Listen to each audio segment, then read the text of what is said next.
अब चलते हैं उत्तर प्रदेश, जहां की एक खबर काफी चर्चा में है। कानपुर में दो अधिकारियों डीएम और सीएमओ के बीच की लड़ाई का आज पटाक्षेप हो गया। नतीजा डीएम के पक्ष में रहा। राज्य सरकार ने कानपुर के सीएमओ हरिदत्त नेमी को निलंबित कर दिया, साथ ही नए सीएमओ की नियुक्ति भी कर दी। इस पूरे विवाद की शुरुआत 5 फरवरी 2025 को तब शुरू हुई जब कानपुर डीएम जितेंद्र प्रताप सिंह ने सीएमओ ऑफिस में छापा मारा था। इस दौरान सीएमओ डॉक्टर हरिदत्त नेमी समेत 34 अधिकारी कर्मचारी गैर हाजिर मिले। डीएम ने सीएमओ कार्यालय से ही एक वीडियो जारी किया। डीएम ने कहा कि रजिस्टर में नाम लिखे हैं, लेकिन 34 अधिकारी कर्मचारी ऑफिस में नहीं मिले हैं। सभी का एक दिन का वेतन रोक दिया गया। इस घटना के बाद दोनों अधिकारियों में टकराव की शुरुआत हुई। इस कार्रवाई के बाद कानपुर के सरकारी अस्पतालों पर डीएम सख्त नजर आए और कार्रवाई का निर्देश देते रहे।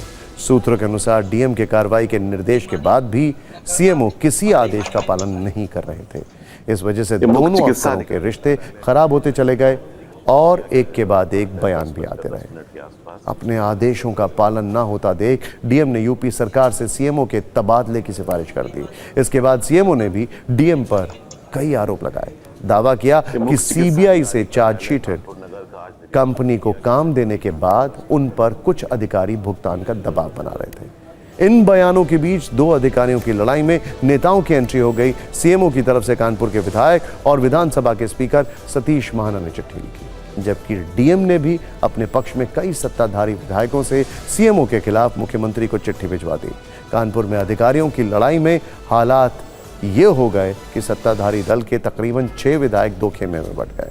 मामला राजनीतिक हुआ तो समाजवादी पार्टी के मुखिया अखिलेश यादव ने भी चुटकी ली। उन्होंने कहा कि डबल इंजन सरकार के इंजन टकराने लगे हैं, उसके डब्बे टकराने लगे हैं और अब गार्ड भी टकराने लगे हैं। इसका नतीजा है कि कोई कूटा जा रहा है, कोई पीटा जा रहा है। दोनों अधिकारियों की इस लड़ाई में कई ऑडियो क्लिप भी वायरल हुए, जिसके अमर्यादित शब्दों का भरपूर इस्तेमाल साफ देखा गया। अधिकारियों की लड़ाई में हालात इतने बिगड़ गए कि सीएम ऑफिस भी बीच में आ गया।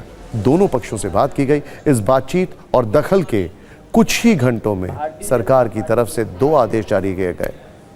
एक में कानपुर के सीएमओ का निलंबन था और दूसरे में नए सीएमओ की तैनाती का आदेश। इस आदेश के बाद तत्कालीन सीएमओ हरिदत्त नेमी ने प्रेस कॉन्फ्रेंस की और डीएम जितेंद्र नारायण सिंह पर भ्रष्टाचार और पैसे मांगने के आरोप लगाए। साथ ही जाति सूचक शब्दों से आहत करने और पैसे नहीं बैठने देने के आरोप लगाए।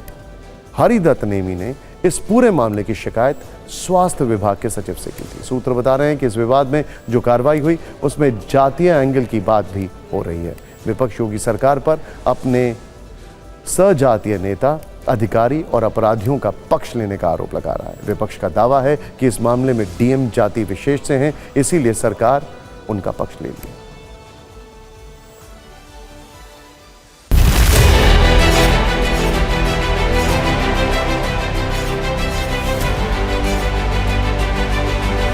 डीएम साहब की तरफ से इस तरह का मुझे दबाव दिया गया कि इधर करो, सिस्टम में आओ, नहीं तो तुमको ये कर देंगे।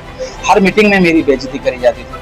हर मीटिंग में सभी जानते, सारे स्टाफ जानते कि मुझे हर मीटिंग में जो है मेरे लिए ऐसे शब्द बोले गए, उनको सस्पेंड करा दूंगा।